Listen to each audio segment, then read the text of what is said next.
NDTV का election carnival आ चुका है आनंद में और यहाँ पर अभी हम अमूल की फैक्ट्री में हैं, अमूल के हेडक्वार्टर्स में हैं, जहाँ पर सेकेंड ईयर इंजीनियरिंग स्टूडेंट्स हमारे साथ हैं जो यहाँ पर कैंपस विजिट के लिए आए हैं।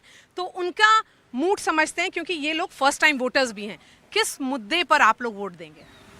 जी हम मुद्दे पे काफ़ी सारे मुद्दे हैं, जैसे डीमोनेटाइजेशन हो गया, आर्टिकल 370 हो गया, अलग अलग एम्प्लॉयमेंट रेट्स बढ़ रहे हैं और बाकी अन्य इश्यूज़ हैं काफ़ी सारे जो इम्प्रूव हुए हैं। कंस्ट्रक्शन वर्क अच्छा हुआ है गुजरात में, तो क्लियर डेवलपमेंट दिख रहा है, गिफ्ट सिटी का डेवलपमेंट दिख रहा है। तो डेवलपमेंट और आर्टिकल 370 आपके लिए क्या इंपॉर्टेंट इशू है? मेरे हिसाब से जो जॉब मार्केट है आने वाले स्टूडेंट्स में कितना पोटेंशियल है और उन पोटेंशियल के हिसाब से उनको कितना जॉब और पैकेज मिलता है वो सरकार फुलफिल करे तो मेरे लिए उतने काफ़ी है। आप किस मुद्दे पर सोचेंगे, क्या सोचेंगे जब वोट करने जाएंगे? पहले तो मैं सोचूंगा कि जो काम किए हैं अभी तक मोदी सरकार ने, वह इंफ्रास्ट्रक्चर इम्प्रूव हो रहा है गुजरात में, फिर वो एम्प्लॉयमेंट प्रोवाइड करने की ट्राई कर रहे हैं, फिर राम मंदिर बना दिया और ये सब माइंड में रखेंगे और वोट करेंगे। तो राम टेम्पल आपके लिए मुद्दा है? हाँ बिल्कुल, हमारे लिए तो होगा ही, क्योंकि इस सबको राम टेम्पल बनाने के लिए खुशी है और हमें भी है, तो ज़रूर वो माइंड में रख के वोट करेंगे। यहाँ पर स्टूडेंट्स क्या सोच रहे हैं? हमारे पास एक महिला वोटर भी हैं, क्या सोचकर वोट करेंगी? पहले तो विमेन सेफ्टी और दूसरा की जॉब एम्प्लॉयमेंट्स और वो सब, क्योंकि वो अभी कई जगह पर बहुत प्रॉब्लम है जॉब एम्प्लॉयमेंट्स में, और राम मंदिर बिकॉज उसके वजह से सब लोग खुश थे, इतने सालों तक सबने वेट किया है। तो मम्मी पापा घर में बहुत खुश है, मतलब सब में, सोसाइटी में सब लोग खुश हैं। भाजपा के सारे लोग अच्छे हैं, पर कोई प्रॉपर इलाके में कोई एक बंदा ऐसा भी वोटिंग मतलब उम्मीदवार ऐसा भी हो सकता है, इसकी वजह से भाजपा का नाम भी खराब हो सकता है। पर बट मेरे एरिया में कुछ ऐसा नहीं है, उसमें उम्मीदवार भी अच्छे हैं और वो भाजपा तो लोकल कैंडिडेट आपके लिए इम्पोर्टेंट है? मतलब लोकल फर्स्ट हम प्रायोरिटी देंगे। मान लो कि हम गुजरात से और मध्य प्रदेश का कोई आके यहाँ, तो वो हमको भी मालूम है कि वो यहाँ आ ही नहीं सकता, वो अपना काम कैसा करेगा। कितना इम्पोर्टेंट है नरेंद्र मोदी, क्योंकि भारत के प्रधानमंत्री और वो गुजरात के हैं? That's the main difference. Brand ambassador Narendra Modi और गुजरात में जो हमारे लोकल कम्युनिटीज़ में है, जो हमारे यहाँ पे है, वो उन्होंने अच्छा काम किया है, पर ऊपर से भी बहुत अच्छा काम हो रहा है। जो नेशनल डेवलपमेंट हो रहा है वो भी हो रहा है और जो लोकल डेवलपमेंट है वो भी हो रहा है। तो यही सोच के हमें वोट देना चाहिए कि हमारे यहाँ पे डेवलपमेंट हो रहा है या नहीं हो रहा है, और अगर नहीं हो रहा है तो सोचना चाहिए कि कहाँ पे वोट देना चाहिए और कौन डेवलपमेंट करेगा, क्योंकि प्रोमिसेस तो सब देते हैं पर फुलफिल कौन करेगा वो हमें सोचना है। तो फुलफिल नरेंद्र मोदी कर रहे हैं? मोस्टली कर रहे हैं, सब फुलफिल कर रहे हैं ऐसा नहीं बोल रहा हूँ, क्योंकि बहुत सारी ऐसी चीज़ें जो 5 साल के टाइम में हो नहीं सकता है, उसके लिए और भी ज़्यादा टाइम देना पड़ता है, और एकदम डीप बेसिक से लेके एडवांस तक जो हमें करना होता है डेवलपमेंट, तो बेसिक से स्टार्ट करने में एडवांस तक जाने में टाइम लग सकता है, और 5 साल में होना ये सब लोग प्रॉमिस करते हैं पर प्रैक्टिकली पॉसिबल नहीं होता है। तो ये देखिए। आपके लिए एम्प्लॉयमेंट बताइए। ज़्यादातर जो पास आउट्स होते हैं हमारे जैसे इंजीनियर्स में, बीटेक और बाकी जो बी वाले जो सब्जेक्ट्स है, तो वो मोस्टली इधर एम्प्लॉयमेंट ना मिलने की वजह से बाहर की कंट्री में जाके एम्प्लॉयमेंट ढूंढ रहे होते हैं। तो जो हमारे स्किलफुल इधर के इंजीनियर्स है जो इधर यूज़ में ले सकते हैं हम लोग, वो इधर यूज़ नहीं हो रहे, जिसकी वजह से उनको बाहर जाना पड़ रहा है क्योंकि उनको इधर जॉब्स नहीं मिल रहे हैं। बस वही प्रॉब्लम है mostly. Thank you so much हमसे बात करने के लिए। अमूल के हेडक्वार्टर में बड़ी संख्या में महिलाएं काम करती हैं। वो यहां पर क्वालिटी कंट्रोल से लेकर तमाम दूसरे डिपार्टमेंट में काम जो है वो करती हैं। हमने कैंपस में कुछ महिलाओं से भी बात की, उनका क्या कहना था वो भी आप देखिए। 70 साल से अमूल हमारी जिंदगी में जुड़ा हुआ है और ये जो रेवोल्यूशन शुरू हुआ, आई एम श्योर आप लोग सब ने पढ़ा होगा या अपने पेरेंट्स से सुना होगा कि ये जो रेवोल्यूशन हुआ है उसमें जो मिल्क रेवोल्यूशन यहीं से शुरू हुआ है। तो अब डिजिटल पूरा हो गया है, पूरा सिस्टम 2 साल में डिजिटल हो गया, यही आप बता रही हैं? यस अभी हम लोग 100% पेपरलेस हो गए हैं ऑलमोस्ट।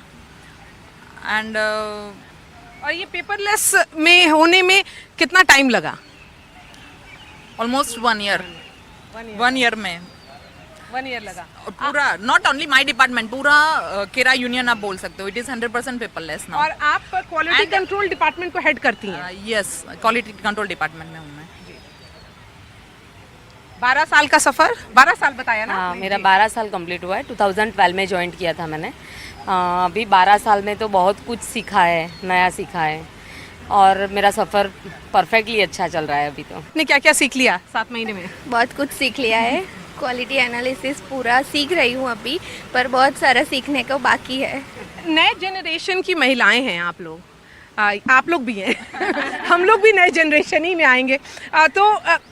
उन लोगों को एक ओल्ड प्रोडक्ट, लेगेसी प्रोडक्ट में क्या इंटरेस्ट है? अमूल में क्या इंटरेस्ट हो गया? Old is gold. Of course old is gold. जो क्वालिटी है अमूल की, हम कहीं पे भी जाते हैं ना, अमूल का है तो हाँ ठीक है, आंख बंद करके ले लीजिए, ये सही होगा, ये ट्रस्टेड ही है, एक भरोसा रहता है। अमूल पे भरोसा है, बहुत ज़्यादा भरोसा, यकीन है। और यहाँ पे आके हमने देख भी लिया है, इसीलिए हमारे यहाँ पे विजिटर्स आते हैं। एक्चुअली मैं पब्लिक रिलेशन ऑफिस में हूँ, हमारे जितने भी विजिटर्स आते हैं उनको भी हम यही सब दिखाते हैं, ताकि उनका भी एक ट्रस्ट जो है वो एक बुनियाद पे आ जाए कि हाँ जो हमने सुना है वो हकीकत में ऐसा है। हाँ, इतनी मेहनत होती है इस प्रोडक्ट को बनाने में। यस, और वो फिर आपके तक पहुँचती है without any human error, without any contamination. Human error और कंटामिनेशन के बिना। और अभी जो पूरा डिबेट चल रहा है एमडीएच को पर, आपने देखा होगा मसाले पर इतना चल रहा है, उस पर कुछ बोलेंगी? सॉरी, उस पर नहीं बोलेंगी। चलिए, हम महिलाएं हैं तो अब चुनाव इंडिया का है तो चुनाव पे चर्चा कर लेते हैं। तो महिलाएं किस मुद्दे पर वोट करेंगी? क्या सोच करके वोट करेंगी जब आप जाएंगी अपना मत? देश का विकास होना चाहिए एक तो, सबसे पहले तो वो तो सबसे पहला मुद्दा है। दैन इंटरनेशनल लेवल पे जो अभी इंडिया का रेपुटेशन है वो भी एक मेजर पार्ट है। सो जो भी पार्टी आए मेरे लिए वो नहीं है, बट देश जाना चाहिए, देश का विकास होना चाहिए। एंड अब बताइए, युवा के लिए क्या इशू है इस बार? इश्यू तो कुछ नहीं है, पर जो ये इक्वलिटी दी है उन्होंने वो बस मेंटेन हो, बस यही। इक्वालिटी किस पॉइंट ऑफ व्यू से? मेन वीमेन की जो इक्वलिटी दी है वो मेंटेन हो। Equal pay for equal work issue है या नहीं? जितना काम करे महिला उतना काम करे, जो पुरुष और महिला साथ में उतना ही काम कर रहे हैं घंटे, तो उतना ही पैसा मिले, सैलरी उतनी हो। मेरे लिए तो जो भी आए सही इंसान आना चाहिए बस। सही इंसान तो आप लोकल लेवल पे सोच रही हैं कि एमपी कैसा है, या देश के लेवल पे देश के लेवल पे ही सोच रही हूँ कि देश जो अभी चला रहे वो तो अच्छा ही है और अच्छे की आशा करती हूँ। तो क्या, किस तरह, क्या और अच्छा हो सकता है? वो तो जो भी आएगा वही सोचेंगे। जी, तो इस पर ही चर्चा कर लेते हैं कि एक तरफ प्राइम मिनिस्टर मोदी हैं और दूसरे तरफ कौन है? आप लोगों ने कभी सोचा है? क्योंकि गुजरात में कंप्लीट डोमिनेंस दिखता है भाजपा का, दूसरे तरफ कोई भी नहीं है। तो आप लोग सोचती हैं कि स्ट्रॉन्ग ऑपोजिशन भी होना चाहिए, विपक्ष को भी मतदान से ही विपक्ष भी बनेगा? यस, वो हमेशा ही होता है कि स्ट्रॉन्ग ऑपोजिशन जितना भी होगा ना तभी आप मजबूत बन पाएंगे, तो होना चाहिए। बट अभी राइट नाउ गुजरात में थोड़ा डिफिकल्ट लग रहा है। गुजरात में तो बीजेपी का है, डोमिनेंस है, कंप्लीट है। मैं तो जब से पैदा हुई हूँ ना, मैंने मोदी जी को ही देखे हैं। 2000 में मैं बॉर्न हुई हूँ, शुरू यहाँ पे सीएम मोदी जी ही रहे हुए हैं, एंड देन फिर पीएम रहे हुए हैं। तो क्या देखा है आपने, आपकी अपनी ज़िंदगी में क्या बदलाव हुआ है जब से आप पैदा हुई हैं? तब से आपने मोदी जी को देखा है, यहाँ पे मुख्यमंत्री थे और उसके बाद देश के प्रधानमंत्री बने। हाँ। वैसे तो मैंने कभी विपक्ष का देखा नहीं है, सो इतना मैं कंपैरिजन तो नहीं कर सकती हूँ, पर यहाँ पे इतना है, गुजरात में क्या है ना, इतनी सेफ्टी है फीमेल्स के लिए, प्लस हम जो जहाँ पे भी वर्क कर रहे हैं ना, यहाँ पे बहुत अच्छा एटमॉस्फेयर है। सो मे बी ये पॉलिटिक्स की वजह से हो सकता है, आई डोंट नो। ठीक है मैम, गुजरात में तो बीजेपी आएगी। गुजरात में बीजेपी का ज़्यादा, स्पेशली मोदी जी का ज़्यादा है।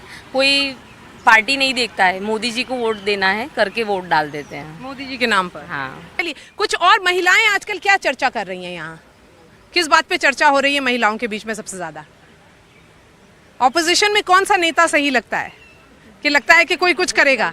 सोचते नहीं है यहाँ पे, ऑपोजिशन के बारे में सोचता ही नहीं है, कोई सोचता ही नहीं है ऑपोजिशन के बारे में। चलिए, थैंक यू सो मच हमसे बात करने के लिए। इंडिया का स्वाद कहा जाता है स्वाद इंडिया का, इसलिए है वो अमूल। और अगर हम आनंद में हैं और अगर अमूल के जो हेडक्वार्टर्स है वहाँ नहीं आए तो कहा जाता है कि ये पूरा ट्रिप आपका सक्सेसफुल नहीं रहा, ये पूरा ट्रिप कंप्लीट नहीं रहा। हमारे साथ एमडी हैं अमूल के जयंत मेहता, जो बताएंगे अमूल का सफ़र और उसके साथ साथ भारत का सफ़र। ये दोनों लिंक्ड है सर। जी बिल्कुल। अमूल का सफ़र, भारत का सफ़र सही एक साथ मिला हुआ है, जुड़ा हुआ है। बिल्कुल। ऐसा क्या है सर? अब आगे कैसा होगा भारत का सफ़र, तो उसके लिए आपसे बात कर लेते हैं, क्योंकि आप बताएंगे अमूल का सफ़र कैसा है। सबसे पहले मिल्क कैपिटल ऑफ इंडिया, देश की दूध नगरी आनंद में आपका स्वागत है। अमूल की स्थापना देश की आज़ादी के लगभग 1 साल पहले हुई। 1946 में जब यहाँ के किसानों का शोषण हो रहा था प्राइवेट सेक्टर के द्वारा, तो सरदार वल्लभ भाई पटेल ने प्रेरणा दी कि आप दूध की कोऑपरेटिव बनाइए और अपना काम आगे बढ़ाइए।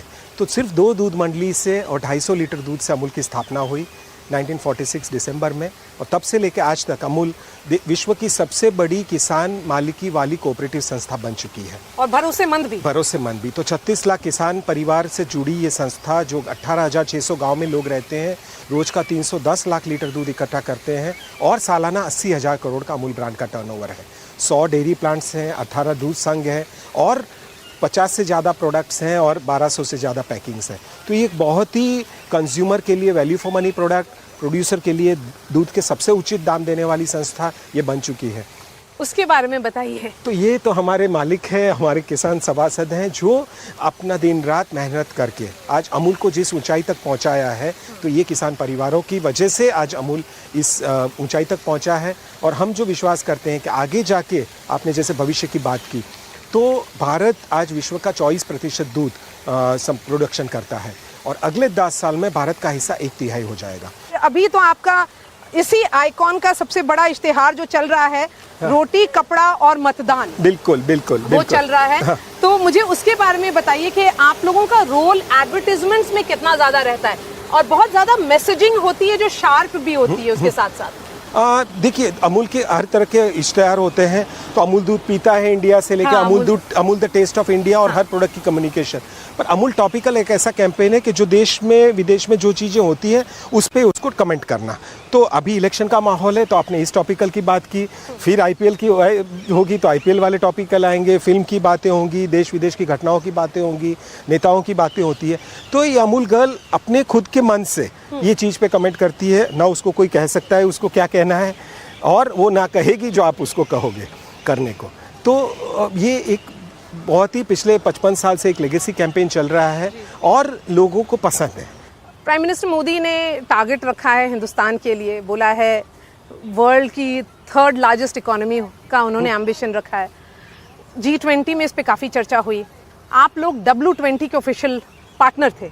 जी। तो आपका क्या रोल रहा, क्योंकि और विमेन का रोल ओवरऑल इस इंस्टीट्यूशन में क्या है, क्योंकि आपको इनविटेशन उसमें मिला था। हाँ, बिल्कुल सही कहा। बिकॉज नॉर्मली लोग कहते हैं महिलाओं का विकास करो, महिलाओं का विकास करो, पर PM सर का ये विजन था कि it is not women's development, it is women lead development. तो ये महिलाओं के वजह से जो संस्था आगे बढ़ती है, उसका एक उत्कृष्ट उदाहरण अमूल है। अब 36 लाख महिलाएं इसमें काम करती है, 18 लाख से ज़्यादा महिलाओं के बैंक अकाउंट में पैसे अगर डायरेक्टली दूध के आते हैं, वो भी रोज़ के 200 करोड़ रुपए। 77 से 80 हज़ार महिलाएं हमारी जो दूध मंडली है उसकी मैनेजमेंट कमेटी में है। 8,000 जितनी मंडलियां महिलाएं चलाती हैं पूरा। तो इनका बहुत ही इंपॉर्टेंट रोल है, और उनके ही कंट्रीब्यूशन की वजह से आज अमूल इस ऊंचाई तक पहुंचा है। और आगे हम बात करते हैं विमेन लेड डेवलपमेंट की, और उनसे ज़्यादा एक्सपेक्टेशंस जो है वो करेंगे, तो ऑब्वियसली जो माननीय PM साहब का विजन है वो अमूल फुलफिल करने में ज़रूर कामयाब होगा। और इलेक्शन कितना ज़रूरी है वोट देना? देखिए, हमारी तो डेमोक्रेसी, ये पूरी संस्था डेमोक्रेटिक प्रोसेस पे चलती है। गांव के हर दूध मंडली में इलेक्शन होता है, हमारे डेयरी के बोर्ड पे इलेक्शन होता है, फेडरेशन लेवल पे इलेक्शन होता है, और डेमोक्रेसी की वजह से ही ये पूरी सिस्टम आज इतनी चल रही है। मुझे बताते हुए खुशी होती है कि उसका एक फिल्म बनी थी मंथन 1976 में, उसको अभी जिसमें ये पूरा किस तरह से how democracy in A dairy cooperative works, उसका एक बहुत ही सुंदर चित्रण किया था। नेशनल अवार्ड विनिंग फिल्म थी, और अभी उसको कांस के फिल्म फेस्टिवल में भी उस हेरिटेज फिल्म्स के तौर पे उसको वापस रेड कारपेट दिया जा रहा है। तो इस लाइफ इज कम है full circle, but more importantly जो रोल है कोऑपरेटिव्स का, रोल है विमेन का, कोऑपरेटिव का रोल है विमेन एम्पावरमेंट का, एंड मोर इम्पॉर्टेंटली कंज्यूमर्स के लिए वैल्यू फॉर मनी प्रोडक्ट, और किसानों को सबसे उचित दाम और अगर कस्टमर 100 रुपये खर्च करता है तो गांव के किसान तक अगर 80 से 85 रुपये जा सकता है किसी मॉडल में, तो वो एक अमूल है। तो यही एक विश्वास की जो आपने बात की, ये उसकी बुनियाद है और यही चीज़ हम आगे बढ़ाते रहेंगे, ऐसा मुझे विश्वास है। जयंत मेहता जी, हमसे बात करने के लिए बहुत बहुत शुक्रिया। Thank you so much.